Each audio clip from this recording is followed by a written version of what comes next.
골프계의 전설적인 인물 중 한 사람이 아놀드 파머라고 하는 사람입니다. 파머는 팬들로부터 큰 사랑을 받는 사람입니다.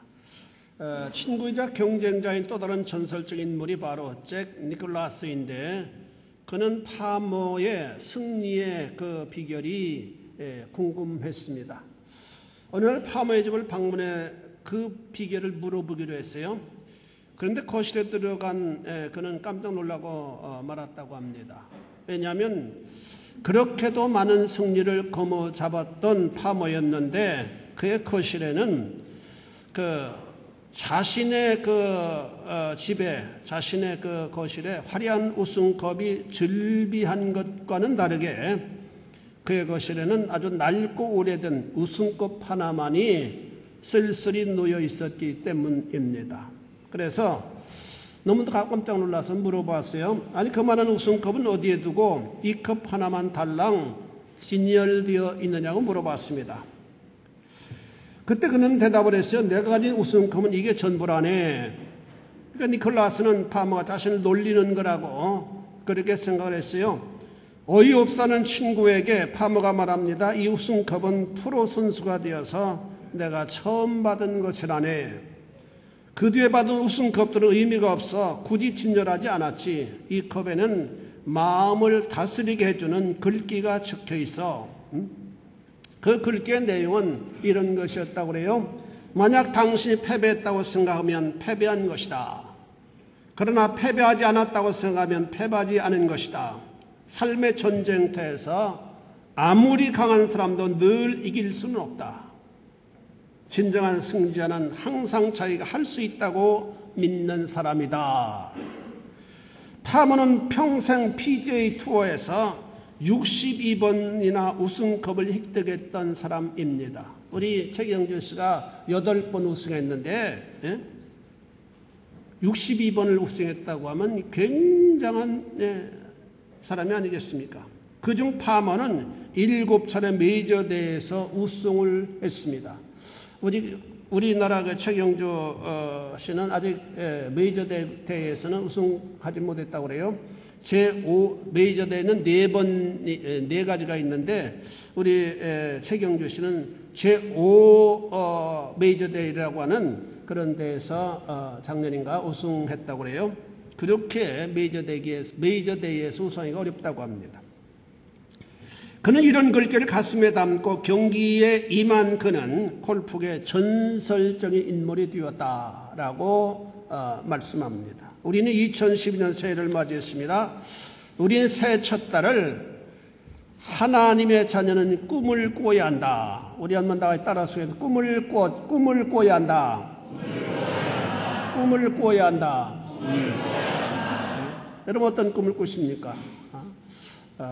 최선의 꿈을 여러분들이 꾸실 수 있게 되기를 바랍니다. 하나님의 명령이에요. 오늘 첫 번째 말씀으로 믿음의 조상 아브라함에게 꿈을 가지라고 명하신 너는 동서남북을 바라보라 라고 말씀으로 신년 말씀을 선포하고자 합니다. 이 말씀은 조카 롯이 떠난 후에 아브라함에게 임하신 말씀입니다. 아브라함과 조카 롯은 애굽에서 큰 부자가 되어서 가나안 땅으로 돌아왔습니다. 영적 축복의 자리로 돌아오는 것, 이것은 성도가 반드시 기억하고 지켜야 될 신앙의 자세다라고 말씀입니다. 그런데 가나안 땅 애굽보다는 상황이 열악했습니다. 물이 많지 않은 관계로 좋은 목초지가 귀했습니다. 저들은 베델과 아이 사이에 도착했는데 거기서 두 집단이 동거하기는 불가능할 정도로 물이나 목초지가 적었습니다. 가축은 많은 데 비해서 물이나 목초지는 아주 제한된 장소였기 때문입니다. 그래서 아브람과 롯의 종들은 서로가 자기 주인의 가축에 물을 먹기 위해서 또 풀을 먹기 위해서 다투어야만 했습니다. 이런 모습은 아브람은 롯에게 파격적으로 제의를 합니다. 우리가 골육지체인데 이런 것들 때문에 다투어서야 되겠느냐? 내가 먼저 거주하고 싶은 지역을 선택하라. 그 후에 내가 나머지를 선택하겠다. 그때 롯은 기다렸다는 듯 물이 넉넉한 요단 온들을 선택했다고 말씀합니다. 그것은 하나님께서 소돔과 고모라를 멸하시기 전이었기 때문에 여호와의 동산 같고 애굽 땅과 같았다라고 창세기 13장 10절은 말씀합니다. 우린 여기서 중요한 영적 교훈을 배워야만 합니다. 거처를 선택할 때 살기 좋은 곳을 선택하지 말고 신앙생활에 유익한 곳을 선택해야만 된다라고 영적 교훈을 우리가 놓쳐서는 안 됩니다. 모든 복은 장소로부터 오는 것이 아니라 하나님께로부터 오기 때문이다라고 하는 사실입니다. 여러분, 외국에서 늙은 아브라함에게 유일한 핏줄은 롯이었어요. 우리가 외국 생활합니다마는 이 핏줄이 얼마나 중요하게 여겨집니까? 그래서 너무 중요해서 너무 의지하다 보면은 사이가 아주 원수가 되는 그런 사람들도 많습니다. 미국 같은 데 가보면은 막 원수같이 되는 그런 사람들이 많이 있다고 그래요. 왜냐하면 도와주는 건 한도 끝도 없기 때문에. 그런데 롯이 떠난 후에 하나님의 말씀이 아브라함에게 임했다. 굉장히 중요한 의미가 있습니다. 여러분, 하나님이 나에게 말씀하시고 싶은데도 불구하고 내가 누구 때문에, 누구와 함께함으로 말미암아, 누구 곁에 있음으로 말미암아 하나님의 말씀이 단절되어질 수가 있다. 롯이 떠나갔을 때 아브라함은 심적으로 아마도 외롭고 고독했을 거라고 생각이 됩니다. 외국에서 오늘 의지할 수 있는 대상은 혈기방장한 조카 롯이었는데 그 조카 롯이 물질 때문에 자기를 떠나가 버리는 그런 현실을 제가 바라보아야만 되었기 때문입니다. 그런데 그런 아브라함에게, 고독한 아브라함에게 하나님은 찾아오셨다. 그리고 큰 꿈을 꾸라고 말씀하셨습니다. 두 번째로 너는 동서남북을 바라보라라고 말씀하셨습니다. 그러면서 말씀하실 너는 눈을 들어 동서남북을 바라보라. 너는 눈을 들어라. 14절에 보니까 너는 눈을 들어. 이 눈을 들라고 한 말씀은 현재 내가 가지고 있는 가축의 수나 종들의 수 또는 가지고 있는 재물 또는 세상적 가치들, 너의 현재적 재능 그리고 위치 등을 총망라하는 말씀입니다. 우린 나라고 하는 작은 범위에 머물러 전전긍긍하면서 인생 여정을 살아가는 경우가 굉장히 많습니다. 작은 것, 거기에 전전긍긍하면서 놓치면 죽는 줄 알고 그것만 바라보며 살아가는 인생들이 얼마나 많습니까? 현재의 삶의 무게가 너무 버거워서 어떤 의미에서는 꿈을 꿀 수차 없는 인생들이 많습니다. 나의 현재 소유는 하나님 보실 때 너무도 작은 것입니다. 그래서 우리는 열등의식에 사로잡혀 앉을 수 없는 경우도 많습니다. 사람의 열등의식은 얼마나 심한지 내가 어느 책을 보니까 명문대를 다니는 사람은 명문대 안에서도 열등의식을 많이 느끼는 그런 경우가 많다고 합니다. 예를 들어서 명문대 다니는 사람은 학력고사 점수가 높아야 들어갈 수 있는 그 학생에 대해서, 과학생에 대해서 열등의식을 가지게 된다고 합니다. 미녀들도 열등의식이 대단하다고 합니다. 미녀들은 만족할 수 없는 부분이 많이 있다고 그래요. 어떤 사람은 정말 우리가 보면 예쁜데도 불구하고 열등의식을 갖고 눈 아니면 입이나 턱이나 이마 등등 우리가 본 굉장히 아름다운데도 불구하고 못마땅해하는 그런 부분을 지적하고 열등의식을 가지고 불만한다고 합니다. 그런데 하나님은 그것에 치심하지 말고 눈을 들라고 말씀합니다. 여러분 눈을 들으실 수 있게 되기를 바랍니다. 그 땅을 바라보지 말고 온 우주를 총괄하신 하나님, 그 하나님께 우리가 눈을 들어야만 된다. 너는 너의 현재의 자리에서 눈을 들라고 말씀합니다. 14절입니까? 너는 눈을 들어 너 있는 곳에서 그런 너 있는 곳이라고 하는 말씀은 너의 현재 처한 상황을 의미합니다. 우리의 상황은 불확실합니다. 꿈을 꿀 수 없는 어떤 의미에서는 그런 상황입니다. 그러나 하나님은 너의 자리에서 눈을 들라고 말씀합니다. 여러분은 현재 어떤 자리에 있습니까? 그 자리에서 눈을 들어 찬란한 꿈을 꾸실 수 있기를 바랍니다. 우리 현재 자리가 어떤 자리 하더라도 실망하거나 낙심하지 않으실 수 있게 되기를 바랍니다. 이유는 하나님은 우리를 향해서 눈을 들라고, 너 있는 곳에서 눈을 들라고 명령하시기 때문입니다. 뿐만 아니라 눈을 들어서 동서남북을 바라보라고 말씀하십니다. 14절에 보니까 너는 눈을 들어 너 있는 곳에서 동서남북을 바라보라. 하나님은 아브라함에게 정말로 귀한 것을 주시기를 원하셨기 때문입니다. 그래서 늙은 아브라함을 동서남북을 바라보라고 말씀하셨습니다. 어떤 의미에서는 동서남북을 바라볼 수 있는 그런 여건이 안 되는 사람입니다. 왜? 아브라함은 늙은 사람이었기 때문에 희망을 결코 붙잡을 수 없는 정황이었기 때문입니다. 그럼에도 불구하고 하나님은 인간적으로 보면은 도무지 희망을 가질 수 없는 그 정황에 있는 그런 노인을 향해서 너는 눈을 들어 너 있는 곳에서 동서남북을 바라보라. 어느 신학자는 이때 아브라함을 에브론에서 제일 높은 해발 1024m의 산 정상에 세워주시고 너는 동서남북을 바라보, 넌 눈을 들어 저 멀리 점점이 펼쳐져 있는 그 산나를 바라보아라. 그렇게 해석을 합니다. 천지가 훤히 바라보이는 그 정상에 세우시고 넌 동서남북을 바라보라. 하나님께서 아브라함에게 동서남북을 바라보라, 보이는 땅을 너와 내 자손에게 주겠다고 하셨는데 여기서 보이는 땅이란 육신의 눈으로 보이는 영역을 의미하는 것은 아니올시다. 여러분, 꿈의 눈으로 바라보는 드넓은 영역을 뜻한다라고 하는 말씀입니다. 당시 아브라함의 시력이 얼마나 되었겠어요? 아무리 좋다 하더라도 2.0 이상은 될 수 없지 않겠습니까? 그 시칠리아에서 이렇게 고기 잡는 사람 있죠? 무슨 고기예요? 큰 고기. 그 사람들을 텔레비전에 많이 나오고 한국 텔레비전, 일본 텔레비전에 많이 나오는데 그 사람들이 눈이 6.0 막 이렇게 된다고 그냥 텔레비전에서 막 하니까 PD들이 많이 와서 우리 집사님이 그걸 촬영하라고 따라갔는데 6.0 돼야 볼 수 있는 자리에 그 사람 세우고 이거 보이냐고 했더니 그 사람이 어떻게 그게 보이냐고 그 모르게 얼마나 거짓말들을 많이 텔레비전에 했는데 6.0이라고. 사람은 하나님이 지은 사람은 좋아야 2.0이 어떻게 6.0이 되겠어요. 그런데 안 보인다 했더니 우리 집사님한테 그거 안 보이고 평범한 눈을 소유한 사람이라고 하면은 내가 징계받는다고.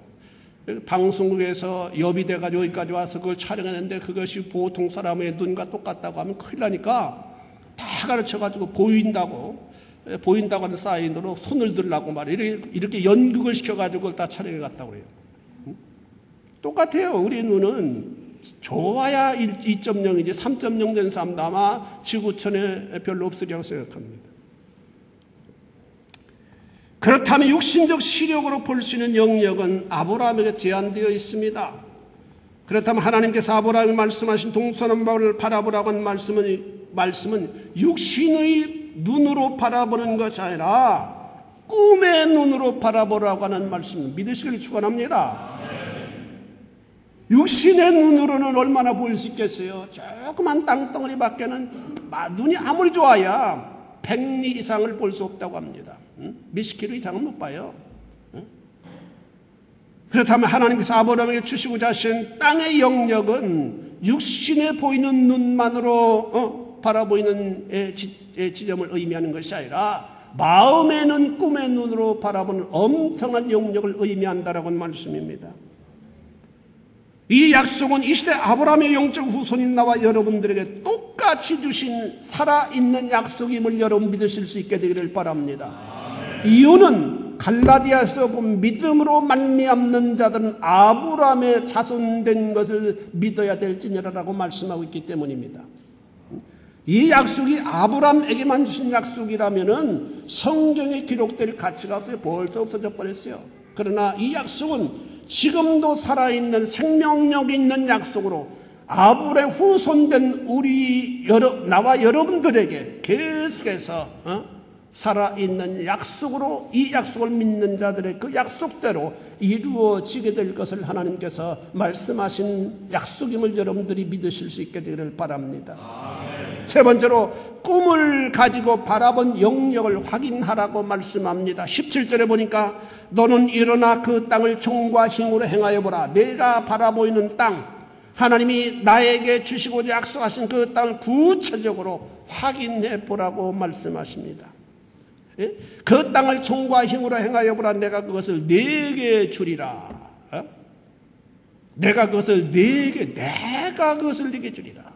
우리의 힘으로는 그것을 차지할 수 없지만은 전능하신 하나님, 그 하나님께서 우리에게 주시겠다라고 약속하셨습니다. 하나님께서는 아브라함이 바라본 땅을 구체적으로 확인하라고 말씀하셨습니다. 우리가 꿈꾸는 자리는 구체적으로 밟아보아야 된다라는 의미의 말씀입니다. 윌트잉크는 말했습니다. 소망은 미래를 마음에 그리고 마치 그 미래가 지금 확실히 이루어진 것처럼 행동하는 것이다. 그러므로 그렇게 기다렸던 미래가 현실이 되도록 끊임없이 노력하고 돕는다. 비록 적은 수일지라도 변치 않는 믿음으로 미래의 비전을 세운 사람들은 앞으로 세워질 미래의 모습에 큰 영향을 끼칠 수 있다. 중요한 말씀이라고 생각합니다. 여러분들이 실일례로 로마 테아트로에 서겠다고 하는 꿈을 꾼다면 부지런히 로마 테아트로를 찾아가서 그 땅을 밟아보고 확인하라고 하는 말씀입니다. 그리고 그 안에 들어가서 연주를 보면서 비록 돈이 넉넉하지 못해도 꼭대기에서 이렇게 서서 보는 한이 있더라도 보면서 그 무대를 바라보면서 언젠가 내가 저 무대를 점령한다. 나는 반드시 하나님의 축복으로 나는 저 무대에 설 수 있을 것을 내가 믿는다. 이게 믿음이라고 하는 말씀입니다. 내가 저 무대에 서면 저 가수처럼 저렇게 노래하지 않냐고 나는 다르게 표현하겠다. 뭐 이런 어떤 마음, 이런 꿈을 구체화하라고 하는 말씀이나 실제로 대상을 볼 때 꿈은 한층 더 선명하게 마음에 자리 잡게 되어질 수 있기 때문입니다. 이런 행위가 바로 보이는 땅을 종과 힘으로 행하는 일이다라고 하는 말씀입니다. 또한 하나님 주시고자 하신 땅을 가로와 세로 걸어보라고 하는 그 말씀은 그 영역을 마음속에 나의 땅으로 가두어 두라고 하는 의미입니다. 그리고 계속 시인하라고 하는 말씀입니다. 하나님께서 출애굽한 이스라엘 백성들에게 여리고를 주셨다고 하시면서 그 성을 매일 한 바퀴씩 돌라고 말씀하셨습니다. 저들은 굳게 닫힌 여리고성을 돌리면서 이 성을 하나님께서 우리에게 주셨다, 하나님께서 말씀하셨다라고 하는 사실을 마음으로 믿으면서 반복적으로 한 주간 동안 엿새 동안을 돌게 하셨습니다. 그리고 일곱째 날에 7번 돌고 외치게 하셨습니다. 그 성은 굉장히 견고한 성이었기 때문에 인공적으로는 그냥 공격에서는 무너뜨릴 수 없는 아주 완벽한 성이었다고 말씀하고, 얼마나 성의 두께가 두꺼웠던지 그 성벽 위로 마차 2대가 비켜갈 수 있는 그렇게 아주 든든하게 쌓여진 성이었다고 말합니다. 인간적으로는, 논리적으로는, 수학적으로는 도무지 그 성을 정복할 수 없었어요. 그런데 하나님의 말씀을 믿고 계속해서 돌고 7째 날 소리를 질렀더니 그 성이 힘없이 무너져 내렸다라고 말씀합니다. 고고학자들의 견해에 의하면 그 성이 그 고고학적으로 보니까 그 화덕에 빵이 그대로 있더래요. 밥을 먹으려고, 식사를 하려고 빵을 굽는 중에 갑자기 무너져 내린 것을 증명하게 되었다라고 고고학자들은 설명합니다. 하나님의 말씀이 그대로 이루어졌다라고 하는 사실입니다. 성도 여러분, 우리는 여기서 중요한 사실을 깨달아야만 합니다. 그 땅을 동서로 행하는 사람들이 명심해야 될 것입니다. 그 땅을 동서로 종과 힘으로 행하여 보는 사람들이 명심해야 될 것이 있다. 몇 가지를 제가 지적하고 싶은 한 가지는 그 일에 성실해야만 된다. 내가 정복해야 될 대상에 성실하게 대응할 수 있어야만 된다라고 하는 말씀입니다. 사업하는 사람은 사업에 성실해야만 됩니다. 그냥 얼렁뚱땅해가지고는 사업에 성공할 수 없어요. 공부하는 사람은 공부에 성실해야만 됩니다. 내가 보기에 성실한 것이 아니라 나를 가르치는 선생님 보실 때 성실한 학생으로 기억되도록 말입니다.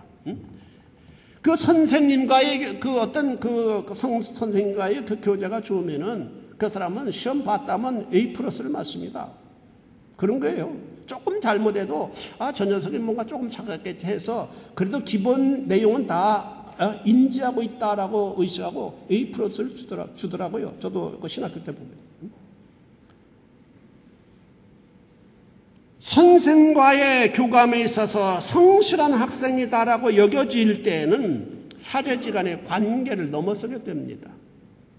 그런 관계가 될 때 졸업이 문제가 아니라 아마도 선생님 그때부터 아마 그 학생을 위해서 고민하게 되어질 것이라고 생각합니다. 어떻게 저 학생을 도와줄 수 있을까? 이렇게 되면은 하나님의 역사는 일어날 수 있게 되어진다고 하는 사실입니다. 자기가 발을 벗고 아는 사람들에게 연결시켜주지 않겠어요? 뿐만 아니라 두 번째로는 자기 일에 부지런해야만 된다. 여러분들 오늘 새벽에 송구영신 예배 드리고 2-3시에 주무셨을 텐데 나오셨어요. 굉장한 일입니다. 스스로에게 마음으로 박수를 보내실 수 있게 되길 바랍니다. 굉장한 일이에요. 여러분 늦잠 자기 좋아하는 분들에게 어떻게 이런 일이 혁명적으로 일어날 수 있겠습니까?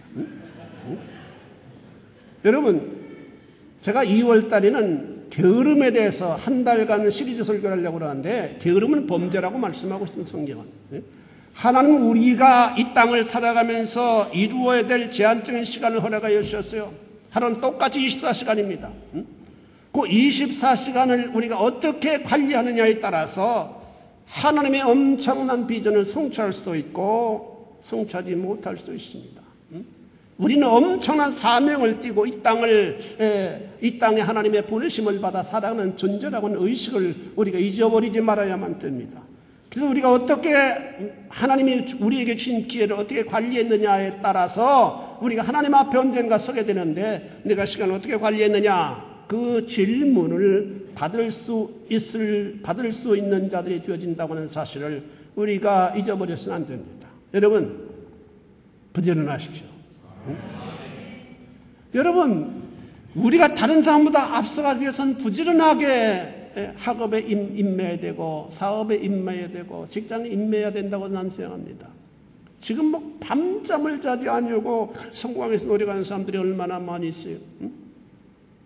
그 사람보다도 우리가 더 부지런하고 거기에 플러스 하나님을 향해서 기도하고 믿음으로 도전할 때 다른 사람들이 이루지 못한 엄청난 사건들을 우리가 이룰 수 있는 자들이 되어질 수가 있다. 이런 특권을 우리는 받은 자들이다라고 하는 사실을 기억하실 수 있게 되기를 바랍니다. 뿐만 아니라 기도 생활에 많은 노력을 기울이는 것입니다. 우리가 꿈을 꾸지만 그 꿈을 이루어 가신 분은 바로 하나님이세요. 하나님을 향해 간절한 마음으로 기도할 때 우리의 주신 꿈은 더욱 영롱해질 수 있습니다. 구체화될 수 있습니다. 분명해질 수 있습니다. 우리에게는 꿈이 이루어야 될 이유가 있습니다. 그것이야말로 우리가 많은 돈을 벌기 위해서가 아니라 하나님의 영향력 있는 그리스도인이 되어야 되기 때문입니다. 얼마나 큰 영향력을 끼칠 수 있는 자리인데도 불구하고 엉뚱하게 자신의 영광을 위해서 살아가는 사람들이 그 자리를 차지하고 있는 세상인지 모릅니다. 세상의 모든 자는 그 자리에 앉아야 될 사람이 있다고 믿습니다. 하나님께는 당신의 자녀들이 그 자리에 앉기를 기뻐하시는 분이나 믿으시길 축원합니다. 그러나 현실은 그렇지 못합니다. 이유는 우리가 그들만큼 어떤 의미에서는 노력하지 않았기 때문일 수가 있다.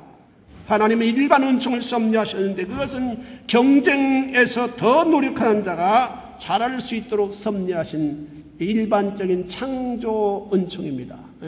일반적인 은총이에요. 노력하지 않았는데도 그냥 엊그제 시험을 답안지를 가르치는 그런 은사를 받은 사람인데 밤낮 그 은사를 내게 달라고 해도 하나님은 주시지 않을 거예요. 특별한 어떤 하나님의 섭리 가운데 받게 되는 거지. 누구나 다 그렇게 받으면 이 세상은 엉망진창이 되어져 버릴 겁니다. 뿐만 아니라 간절한 마음으로 교회를 가까이 하는 일을 우리가 힘써야만 됩니다. 우리에게 동서남을 바라보러 가신 이는 주님이세요. 바라보이는 것을 주시겠다고 하신 이도 주님이십니다. 그렇다면 우리의 믿음이 그 주신 것을 마음에 확인할 수 있도록 되어져야만 합니다. 아무리 하나님께서 약속하셨다 하더라도 현실은 달라지지 않아요. 고로 우리는 믿지 못하고 의심하게 됩니다. 고로 우리는 우리의 믿음의 의심으로 점령되지 못하도록 노력해야만 됩니다. 그러기 위해서 교회를 수시로 들락거리면서 하나님을 가까이 하기 위한 노력을 경주해야만 됩니다. 이런 행동이 하나님께서 주식으로 약속하신 땅을 정보하심으로 행하여 보는 구체적인 행동이다라고 하는 사실을 믿으실 수 있기를 바랍니다. 마지막으로 꿈꾸는 자는 예배에 성공해야만 됩니다. 우리 한번 다 같이 예배에 성공해야 된다. 예배에 성공해야만 된다. 우리 교인들의 예배 수준은 상당히 높다고 저는 믿습니다.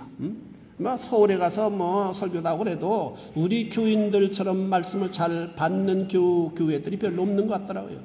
제가 우리 교회 담임이기 때문에 그런지 모르겠지만은 18절에 보니까 이에 아브라함이 장막을 옮겨 헤브론에 있는 마므레 상수의 숯불에 이르러 가며 거기서 여호와를 위하여 단을 쌓았더라. 여러분 집에 가셔서 제가 설교를 여러분들에게 다 보내줘요. 오늘 다 보냈는데 읽는 사람도 있고 안 읽는 사람도 많은데 다 읽어보실 수 있게 되기를 바랍니다. 우리가 영적인 지식은 노력을 통해서 우리가 계속 올라가는 거예요. 이에 아브라함이 장막을 옮겨 헤브론에 있는 마므레 상수의 숲에 이르러 가며 거기서 여호와를 위하여 단을 쌓았더라. 굉장히 중요한 의미가 내포되어 있는 말씀입니다. 아브라함 하나님께로부터 큰 꿈을 허락받은 후에 영적 결단했다고 하는 의미입니다. 그것은 하나님께 예배드리는 일이었습니다. 마므레 상수의 숲에 이르러 거기서 여호와를 위하여 예배를 드렸다. 어쩌면 논리적 모순일 수 있는 말씀입니다. 현실적인 복을 위해서는 가축들을 잘 치기 위해서 물과 목초지가 풍성한 곳을 찾아가야만 되었습니다. 그러나 아브라함은 하나님의 위대하신 비전을 받고 예배드린 일에 우선순위를 두었다.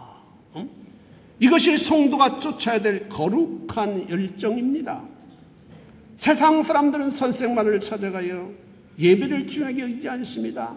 여러분 그 땅이 좋다고 해서 그 땅을 선택해서 찾아갔던 롯은 어떻게 됐습니까? 얼마 지나지 않아서 폐가 망신하고 겨우 2딸을 데리고 맨몸으로 그 도시를 도망쳐 나와야만 되었습니다. 다 하나님의 심판에 의해서 잃어버리고 말았습니다. 그러나 땅을 선택하지 아니하고 예배를 선택한 아브라함은 자자손손 축복의 대명사가 되어질 수가 있었다. 이 원리를 우리가 잘 깨달아야 돼요. 하나님의 사람은 먼저 예배에 우선순위를 두어야만 합니다. 그래서 여러분 여행 중에도 아니 콩쿨 중에도 예배드리기 위해서 고민할 수 있는 신앙을 여러분들이 소유할 수 있어야만 됩니다. 이유는 우리의 꿈을 이루어 주신 분은 우리에게 꿈을 이루어 주신 분 그분이 바로 하나님이시기 때문입니다. 여러분 거처를 찾고자 할 때 예배에 대해서 항상 우선순위를 두고 고민할 수 있게 되기를 바랍니다. 사랑하는 성도 여러분, 그렇다면 하나님께서 아브라함에게 동서남북을 바라보러 가신 이유가 있습니다. 그것은 하나님께서 아브라함에 주시고자 하신 땅에 영역이 있었다라고 하는 의미입니다. 그 영역을 창세기 15장 18절에 보니까 그렇게 말씀합니다. 그날에 여호와께서 아브라함으로 더불어 언약을 세우고 가라사대 내가 이 땅을 애굽 강에서부터 그 큰 강 유브라데까지 내 자손에게 주리라. 하나님께서는 그 엄청난 영역을 아브라함과 그 후손에게 주시기로 작정하시고 아브라함을 헤브론의 높은 산 위에 세워서 너는 일어나 동서남북을 바라보라. 보이는 땅을 너와 내 자손에게 주겠다라고 하나님이 말씀하신 겁니다. 맹목적으로 하신 것이 아니요. 하나님 미리 예정하시고 축복을 작정하시고 그 땅을 내가 좀 바라보아라. 그렇다면 여러분 유프라테스 강, 지금 이락을 관통한 유프라테스 강으로부터 저 홍해까지가 너와 내 자손이 받을 땅이다, 받을 영역이다 라고 하나님 말씀하셨습니다. 여러분 그 땅의 영역을 여러분 상상해 보시기 바랍니다. 굉장히 넓은 땅입니다. 굉장히 넓은 땅이에요. 나와 여러분에게는 하나님이 이렇게 동일하게 엄청난 축복의 영역을 지정하여 주시고 그 땅을 얻기를 소원하시는 분이시다라고 하는 사실을 믿으실 수 있게 되기를 바랍니다. 하나님은 열심히 우리를 유학 보내고 그냥 일할 곳이 없어 모교에 돌아가서 가끔 특송이나 하도록 우리를 공부하시는 것이 아니라 무언가 그건 우리가 제일 안 돼도 할 수 있는 자리니까 하나님 우리를 정말로 귀하게 이 시대에 사용하시기 원하셔서 여러분들 이곳에 보내시고 공부하게 하시고 도전하게 하신 하나님이시다라고 하는 사실을 여러분 믿으실 수 있게 되기를 바랍니다.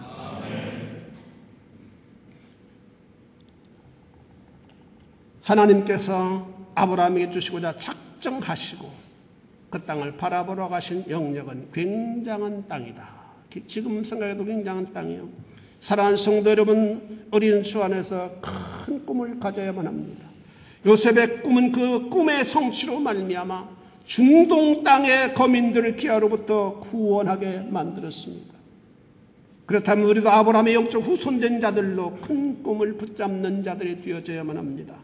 그래서 그 꿈의 성취를 통해서 수많은 이웃들을 유익하게 만들 수 있는 그리스도인들이 되어져야만 합니다.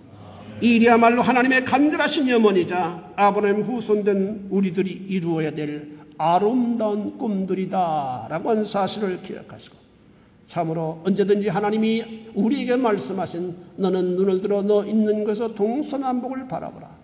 보이는 땅을 너와 내 자손에게 주겠다고 하시니 약속을 여러분들이 마음에 각인하고 여러분이 하는 분야에서 최선의 노력을 경주함으로 말미암아 이 하나님의 축복을 현실화시킬 수 있는 여러분들이 되어질 수 있기를 주님의 이름으로 축원해 드립니다. 기도하시겠습니다. 자비하신 아버지 하나님 주님의 은혜를 감사를 드립니다. 아버지 하나님 거룩하시고 거대하신 하나님 우리에게도 놀라운 꿈을 허락하여 주시고 놀라운 축복의 영역을 지정하여 주셨다고는 사실을 우리가 말씀을 통하여 배우게 하나님 인도하여 주심을 감사합니다. 우리가 우리의 현실에만 집착함으로 말미암아 내가 가진 작은 것만 바라봄으로 말미암아 절망하고 좌절하고 열등의식에 헤매일 때가 얼마나 많은지 모릅니다. 아버지 아브라함도 참으로 꿈을 가질 수 없는 그런 정황이었습니다. 나이가 많았고 또 도무지 자식을 낳을 수 없는 그런 정황이었기 때문이다. 그럼에도 불구하고 하나님은 아브라함의 꿈을 가지라고 말씀하심으로 말미암아 할 수 없는 어간에서 하나님의 말씀을 믿고 꿈을 붙잡았을 때 그는 복의 근원이 되어질 수 있었고 아버지며 복의 아버지며 귀한 선배가 되어질 수 있었던 사실 우리는 기억합니다. 아버지는 우리도 이 땅에서 아버지며 비즈니스하면서 직장생활하면서 아니면은 학업에 연마하면서 꿈을 붙잡는 심령들이 되어지게 하나님 인도하여 주시고 꿈을 위해서 실망하지 말고 하루하루 나아감으로 말미암아 언젠가 하나님께서 저들을 꿈의 현장으로 가이드할 수 있는 놀라운 축복의 역사가 일어날 수 있도록 주님 도와주옵소서. 예수님 거룩하신 이름 받들어 기도 올리옵나이다. 아멘. 우리 찬송가 401장